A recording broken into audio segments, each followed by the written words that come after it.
মহানায়ক নন, আজ চিনে নিন বাস্তবের এক লড়াকু নায়ককে। নেতাজির আদর্শে উদ্বুদ্ধ এক তরুণ, যার গানে জেগে উঠত স্বাধীনতা সংগ্রামের জোয়ার। যখন কলকাতায় দাঙ্গার আগুন, তখন রাজপথে দাঁড়িয়ে হিন্দু মুসলিম ঐক্যের গান গাইছেন উত্তম কুমার। নিজের লেখা গান, নিজেরই সুর। নেতাজির জন্মদিনে মিছিলের সামনে দাঁড়িয়ে তরুণ অরুণ দেশের জন্য আনন্দমঠ নাটক করে ফান্ড জোগাড় করেছিলেন যে মানুষটি, তিনি আমাদের মহানায়ক। দুই নায়কের মিলনস্থল। দেশনায়ক সুভাষচন্দ্র যখন সেনাপতি, তখন মহানায়ক তার একনিষ্ঠ সৈনিক। ব্রিটিশ বিরোধী স্লোগান আর দাঙ্গার রক্তস্রোত, উত্তম কুমারের যৌবনের সেই অগ্নিঝরা দিনগুলি। সিনেমার হিরো হওয়ার আগেই তিনি ছিলেন পাড়ার রিলিফ ক্যাম্পের আসল হিরো। 1943 সাল, বিশ্বজুড়ে যুদ্ধের দামামা। ওদিকে বার্মায় নেতাজি সুভাষচন্দ্র বসুর নেতৃত্বে তৈরি হচ্ছে আজাদ হিন্দ ফৌজ। ভারতের মুক্তি তখন সময়ের অপেক্ষা। আর কলকাতায় ভবানীপুরের এক তরুণ অরুণ কুমার চ্যাটার্জি, যার রক্তে তখন ফুটছে দেশপ্রেমের আগুন। আমরা তাকে জানি মহানায়ক হিসেবে, কিন্তু তার বেড়ে ওঠার দিনগুলো ছিল নেতাজির আদর্শে মোড়া এক বিপ্লবীর জীবন।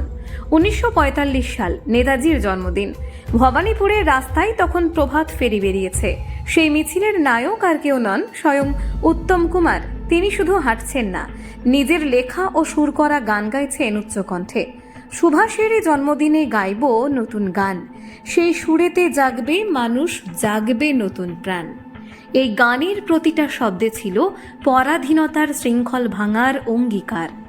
নেতাজির আদর্শ তাকে এতটাই উদ্বুদ্ধ করেছিল যে তিনি হয়ে উঠেছিলেন পাড়ার সাংস্কৃতিক ও রাজনৈতিক আন্দোলনের প্রাণপুরুষ। শুধু গান নয়, আইএনএর বন্দি মুক্তি আর আজাদ হিন্দ ফৌজের ফান্ডের জন্য মরিয়া হয়ে উঠেছিলেন তিনি। নিজের হাতে গড়া লুনার ক্লাব থেকে মঞ্চস্থ করলেন নাটক আনন্দমঠ। গিরিশ মুখার্জি রোডের বাড়িতে সেই চ্যারিটি শো থেকে সংগৃহীত 1700 টাকা, যা সেই যুগে ছিল বিশাল অঙ্ক, তুলে দিলেন সতীশচন্দ্র বসুর হাতে। দেশনায়কের কাজের জন্য মহানায়কের এই নীরব অবদান আজ ইতিহাসের পাতায় ধুলো চাপা পড়ে আছে। কিন্তু কঠিন সময় এলো 1946 সালে। Direct action day. কলকাতার আকাশ ধোঁয়ায় আচ্ছন্ন, রাজপথে মানুষের রক্তের নদী। হিন্দু মুসলিম দাঙ্গায় তখন শহর স্তব্ধ। তখন উত্তম কুমার ঘরে বসে থাকতে পারেননি। নিজের সংসারের অবস্থা পঙ্গু থাকা সত্ত্বেও কোমর বেঁধে নামলেন রিলিফের কাজে। অবাক করা বিষয় হলো, তখন চারিদিকে ধর্মের নামে লড়াই চলছে। উত্তম কুমার তখন গান গেয়ে গেয়ে পাড়া পরিক্রমা করছেন ব্রিটিশদের ভারত ছাড়ার ডাক দিয়ে। মানুষের মনে দেশপ্রেম জাগিয়ে দাঙ্গা থামানোর চেষ্টা করছেন। দাঙ্গা পীড়িতদের মুখে খিচুড়ি তুলে দিচ্ছেন নিজের হাতে। সিনেমার রূপালী পর্দার হিরো হওয়ার অনেক আগেই বাস্তবের মাটিতে তিনি হয়ে উঠেছিলেন মানুষের হিরো।